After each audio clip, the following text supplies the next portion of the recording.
You all have asked, and I have a Unity Script helper for you.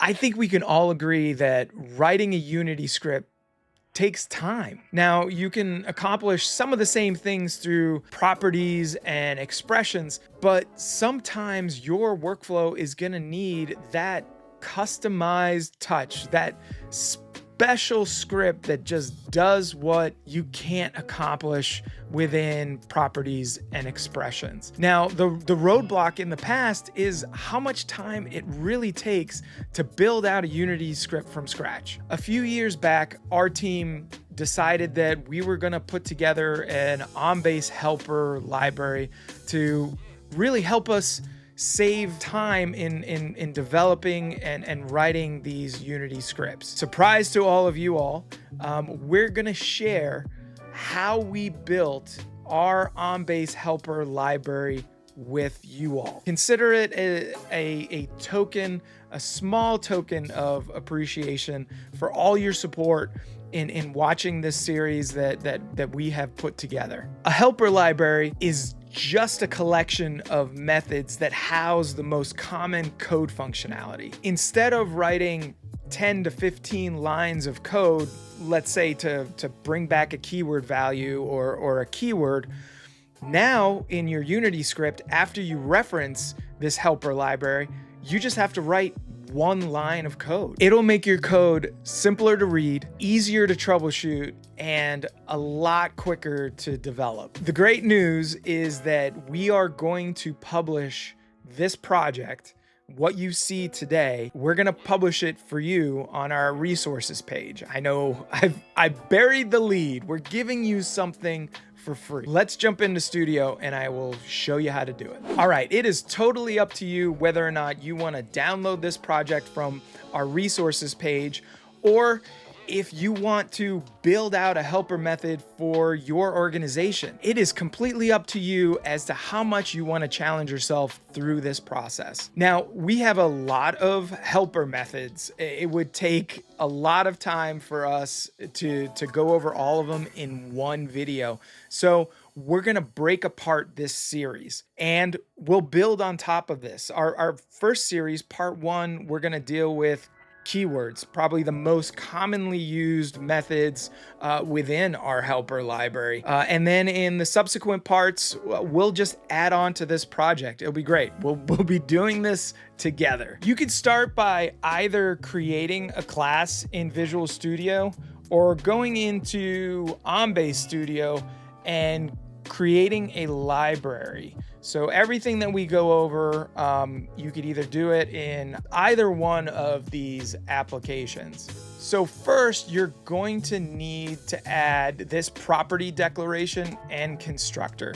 This property houses what is needed to do almost anything in your script, the application object. Now in this first region, we broke this apart to all of your get keyword methods. So we have methods in here to get and return keyword objects or the string value of the keywords. Now, we find that you can pretty much accomplish most of anything by having that string value returned in your script. Then you can do either, whatever conversions you need to do of the data type in your script to evaluate after you get that value back. But our first method here is get the first keyword. So we're gonna get the first keyword object off of our document by passing it through these parameters of a document object and just the keyword name. Very simple. So as you can see, here we have 5 lines of code that's now gonna return our keyword. In our second helper method, we're getting the keyword string value. So this is kind of what I mentioned earlier. We're going in, it is data type agnostic. So no matter what the data type is, we're gonna return the value of that keyword as a string. Going down, the other method that we found is really useful is if you have multiple instances of a keyword. So our other two methods only bring back our first keyword or bring back the first string value in all of our instances of a keyword. This will bring back all of the instances as a list of keyword objects. So I'm going to close down our get keyword method region, and we're going to move on to the add and update keyword methods.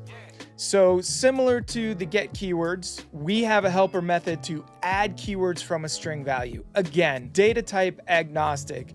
If you pass through the document parameter, the keyword name, and the value of the keyword that you want to add, this will convert it to the data type based on what is set at the keyword type level. This instantiates a keyword modifier within the method, so you don't have to create the keyword modifier in your Unity script. This will modify the keyword and update the document upon execution of this method. Our next method is, instead of adding a keyword, if we want to update it from a string value.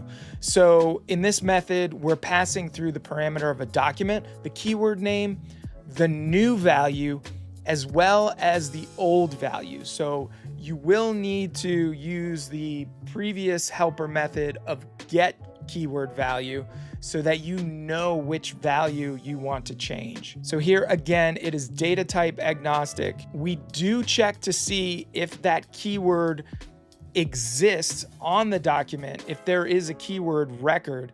If not, we add that as a new keyword instead of updating the keyword.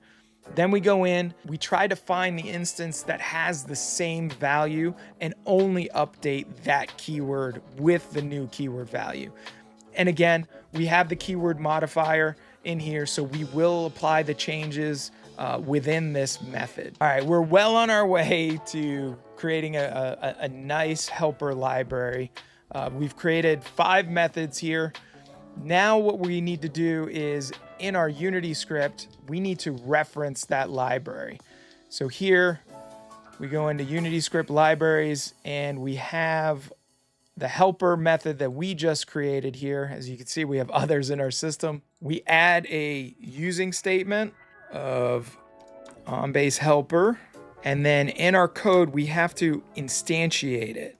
So OnBase helper library, OnBase helper, bh equals new, OnBase helper library, OnBase helper, and then we need to pass through our application object. And then now, if we wanted to get a keyword, type in OBH, and then we could see within our library all of the methods.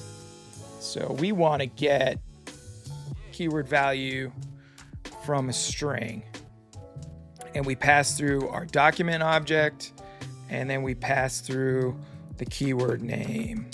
So in this case, we have invoice number, and you could do that for all the other helper methods. So if we want to return the keyword equals, and we want to get the keyword value, get first instance, we pass through the document parameter and the keyword name, and that'll return a keyword, or that first instance of our invoice number keyword, and then we can do whatever after that. All right, now we test. And as you can see, we have our testing application from our episode 10.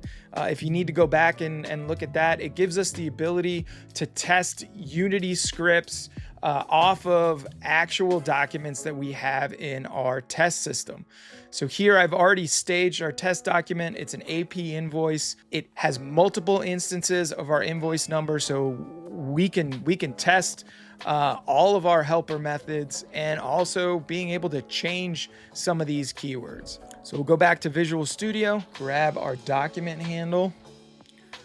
We're gonna run this project. In our testing application, we just put in the document handle. It tells us that it's found our invoice. Hit enter, and then here I'm just gonna step through so that you can see that we've now brought back the first instance of our keyword as a string value.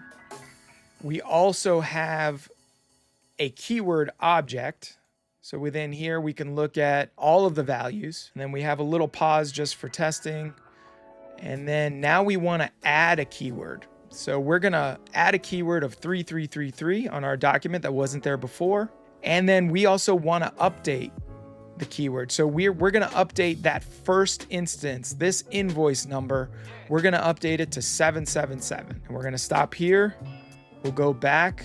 We're gonna refresh our document. And now, as you can see, we've updated the first instance of our keyword to 777. And we've also added a keyword. So our script was a success and our helper is working, and now we can move on and we've got plenty of time to do some other things. I know, very helpful. And that is why it's called a helper library. Make sure in our comments, we're gonna have a link to our resources page. Just sign up for the newsletter. We're gonna send you a secure password for you to be able to download this and our previous projects or anything else that we publish on there. Also, make sure to subscribe to this channel. That'll give you a notification the second that we send out a new video that has more of these helpers for you to add to your own library in your organization. So please do that now. And while you're doing it, I'm gonna enjoy a snack. And today's snack is from Italy. Hey, very, very bad impression. Looks to be mini breadsticks in olive oil. All right, this one I think I'll enjoy. They're giant. It's like a mouthful. Okay, Italy. They're really just croutons. Would it kill you to put a pepperoni in here?